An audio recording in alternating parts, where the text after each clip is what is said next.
काशीपुर नाम का एक बहुत छोटा सा गांव था। वहां के लोग बहुत ही हंसी खुशी एक दूसरे के साथ मिलजुल कर रहते थे। इस गांव में हरिया नाम का एक व्यक्ति रहता था। उसके परिवार में उसकी पत्नी और 2 बच्चे थे। हरिया के पास 2 गायें थीं, जिनका दूध बेचकर वह अपने जीवन निर्वाह करता था।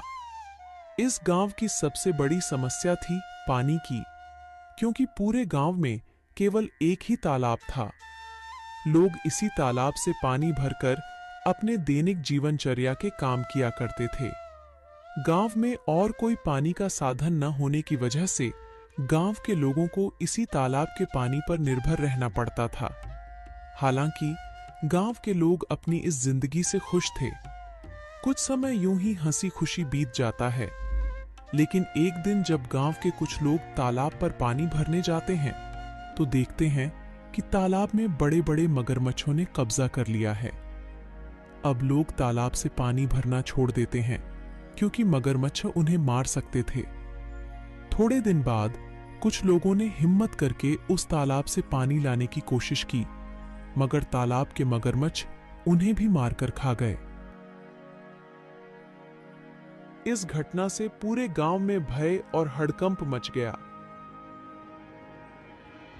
अरे देखो भाई लोग, तालाब के इन बड़े बड़े मगरमच्छों ने हमारे गांव के 2 लोगों को मार दिया। अगर ऐसा ही चलता रहा तो धीरे धीरे ये पूरा गांव खत्म हो जाएगा। हाँ भाई रामू, अगर हम इन मगरमच्छ के निवाले नहीं भी बने तो भी बूंद बूंद पानी को तरस तरस कर मर जाएंगे।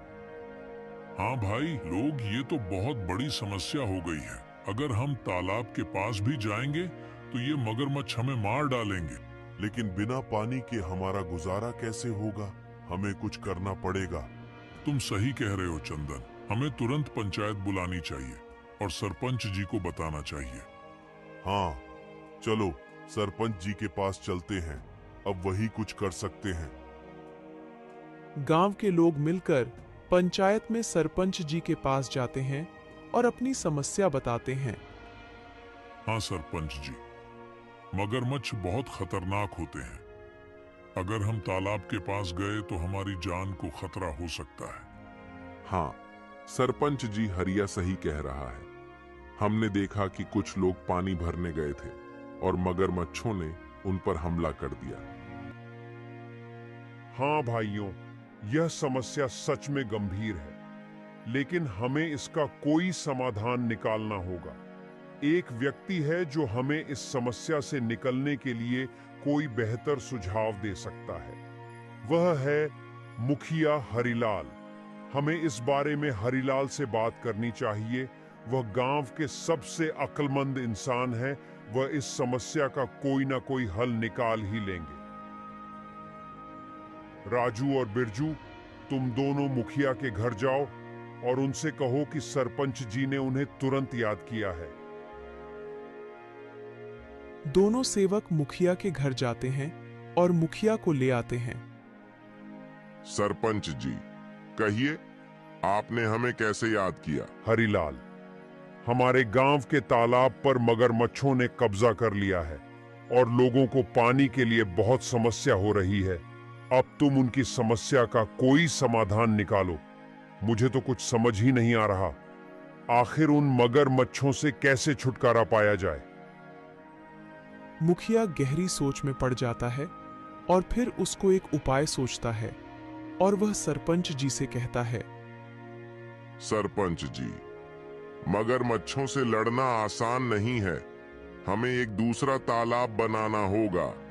ये काम आसान नहीं होगा, लेकिन अगर हम सब मिलकर मेहनत करेंगे तो नया तालाब जल्दी ही बन जाएगा। मुखिया जी, आप बिल्कुल सही कह रहे हैं। हम सब मिलकर मेहनत करेंगे और नया तालाब बनाएंगे। हाँ, हमें मिलकर काम करना होगा। इस समस्या का यही समाधान है। चलो फिर कल से ही हम नया तालाब खोदने का काम शुरू करते हैं। सभी गांव वाले मिलकर काम करेंगे और पानी की समस्या से जल्द ही निजात पाएंगे। गांव वाले मुखिया जी के सुझाव से सहमत होते हैं और अगले दिन से ही तालाब खोदने का काम शुरू कर देते हैं। कुछ ही दिनों की मेहनत और मशक्कत के बाद आखिरकार गांव के लोगों ने मिलकर एक बहुत ही गहरा तालाब खोद लिया।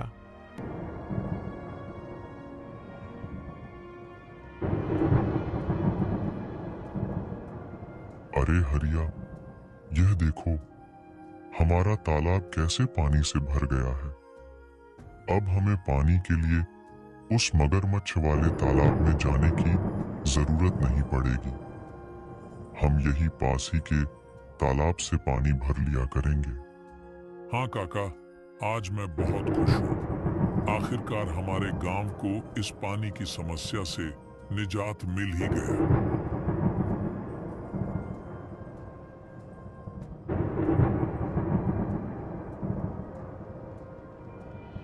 ऐसे ही कुछ दिन हंसी खुशी बीत जाते हैं।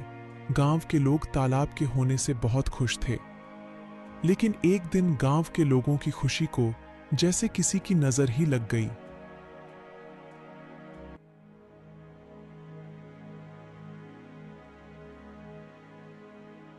सुनिए जरा, ये तालाब से मटकी भरकर ले आना। घर में पानी खत्म हो गया है। और हाँ, थोड़ा जल्दी आना। वहाँ गांव वाले लोगों से बातें करने मत बैठ जाना जब तक मैं आपके लिए गाय का दूध निकाल देती हूँ। ठीक है राधा, लाओ 2 मटकी मुझे। मैं अभी पानी भर लाता हूँ। जब हरिया मटकी लेकर तालाब के पास पहुंचा तो उसने देखा वहां पर मुखिया हरिलाल खड़ा है और वह गांव वालों से पैसे ले रहा है। हरिया ने एक व्यक्ति को रोककर पूछा, भैया, क्या बात है? ये मुखिया जी किस चीज के पैसे ले रहे हैं? अरे भाई हरिया, क्या बताऊं अब तुम्हें। अब यह मुखिया जी हमसे इस पानी के पैसे ले रहे हैं।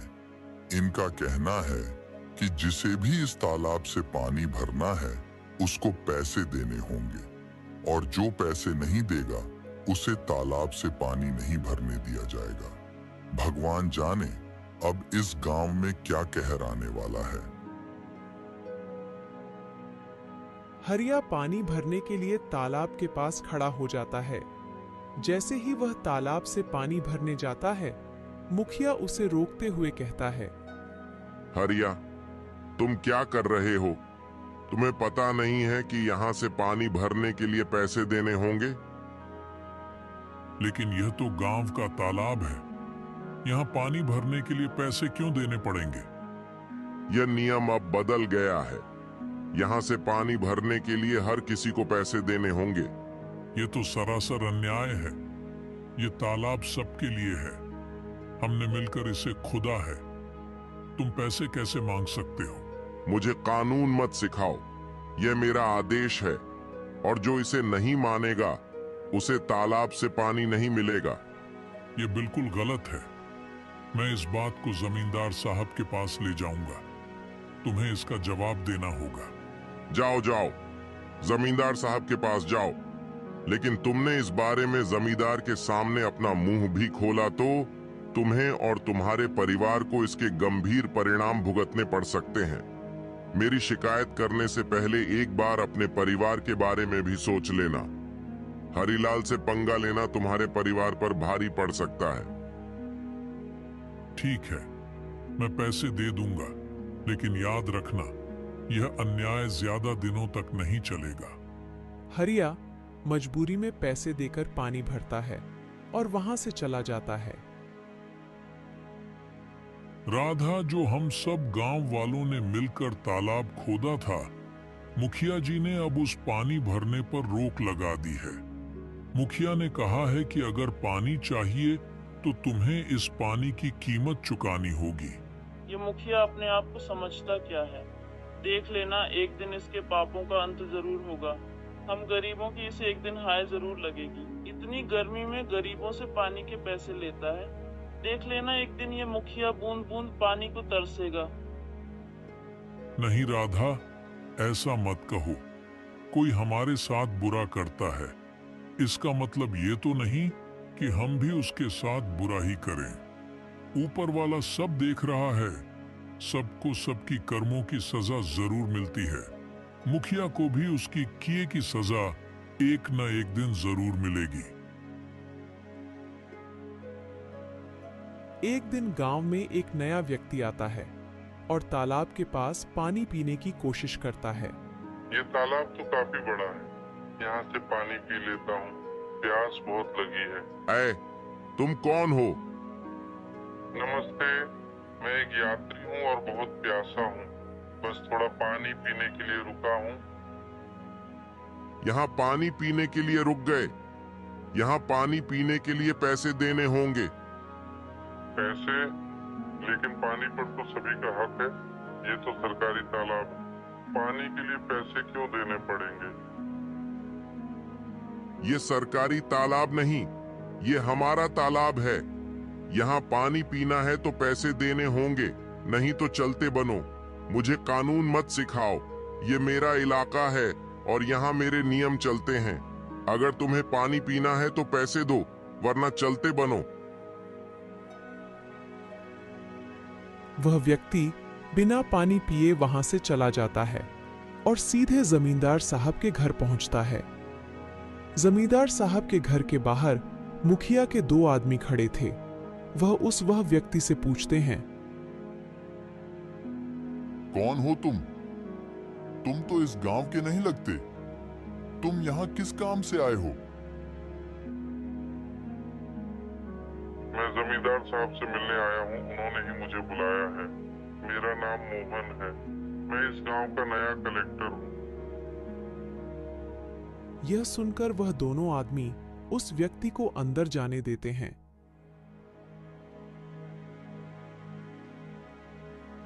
नमस्ते जमींदार जी, मैं इस जिले का नया कलेक्टर हूँ, मेरा नाम मोहन है। नमस्ते कलेक्टर साहब, आइए बैठिए। मुझे बताइए आप यहाँ कैसे आए? जमींदार साहब, मैं यहाँ एक गंभीर समस्या के बारे में बात करने आया हूँ। मैं गांव के तालाब पर गया था और प्यास लगने पर पानी पीने की कोशिश की, लेकिन मुझे पानी पीने से मना कर दिया गया और पानी पीने के लिए पैसे मांगे गए। क्या ऐसा किसने किया? वहाँ मौजूद एक व्यक्ति ने मुझे साफ मना कर दिया और कहा कि बिना पैसे दिए पानी नहीं मिल सकता। तालाब का पानी तो सबके लिए मुफ्त है, यह बहुत गलत है। मुझे माफ कीजिए कलेक्टर साहब, मैं तुरंत इस मामले की जांच करूंगा। जमींदार साहब गुस्से में बाहर खड़े मुखिया के दोनों आदमी को अंदर बुलाते हैं। हमारे गांव में यह क्या चल रहा है? तुमने मुझे इसकी खबर क्यों नहीं दी? मैंने तुम दोनों को किस लिए काम के लिए रखा है? अब तुम सीधे सीधे यह बताओ कि यह जो कलेक्टर कह रहे हैं वह क्या सच है? कलेक्टर साहब का कहना है कि हमारे गांव के तालाब पर गांव के लोगों से पानी के पैसे लिए जा रहे हैं। सच सच बताओ मुझे। जमींदार की फटकार से वह दोनों आदमी सब उगल देते हैं। जी जमींदार साहब, वह मुखिया हरिलाल हैं जो गांव वालों से पानी भरने के पैसे ले रहे हैं। हमने उन्हें बहुत समझाने की कोशिश करी, लेकिन वह नहीं माने। उस मुखिया हरिलाल की इतनी हिम्मत, उसने मेरे पीठ पीछे गांव वालों के साथ ऐसा व्यवहार किया। जाओ, मुखिया को अभी बुलाकर लाओ, और हाँ, साथ में सारे गांव वालों को भी एकत्रित करके यहाँ लाओ। थोड़ी देर में मुखिया के साथ ही सारे गांव वाले भी जमींदार साहब के घर पहुंच जाते हैं। गांव वालों, आज मैंने आपको एक जरूरी मुद्दे पर चर्चा करने के लिए बुलाया है। हमें पता चला है कि तालाब के पानी के लिए आपसे पैसे वसूले जा रहे हैं। क्या यह सच है? सरपंच जी, ये सच है। हमें हर बार पानी भरने के लिए पैसे देने पड़ते हैं। हमारे साथ बहुत गलत हो रहा है सरपंच जी। हम पहले से ही मुश्किल में हैं और यह नया नियम हमारे लिए बहुत भारी पड़ रहा है। मुखिया, तुम्हें क्या कहना है? क्या यह सच है कि तुमने पानी के लिए पैसे वसूले हैं? तभी मुखिया का ध्यान उस व्यक्ति के पास जाता है जिसे मुखिया ने पानी पीने से मना कर दिया था। अरे ये व्यक्ति यहाँ क्या कर रहा है? अच्छा, तो इसीलिए लगाई है। मेरी शिकायत देख लूंगा इसको तो मैं। बोलो हरिलाल, ये सब क्या चल रहा है? सच का तो मुझे पता चल ही गया है, लेकिन एक बार ये मैं तुम्हारे मुंह से सुनना चाहता हूं।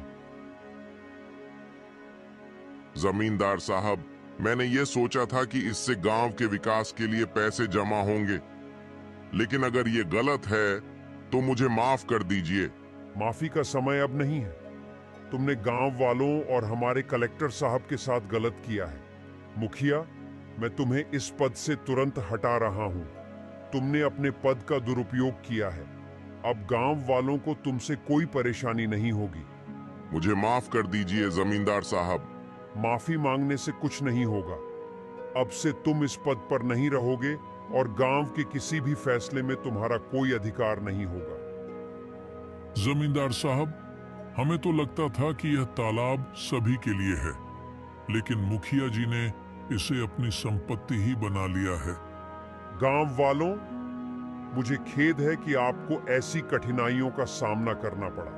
मैं आपको आश्वासन देता हूं कि आगे से ऐसा कोई अन्याय नहीं होगा। तालाब का पानी अब सभी के लिए मुफ्त होगा।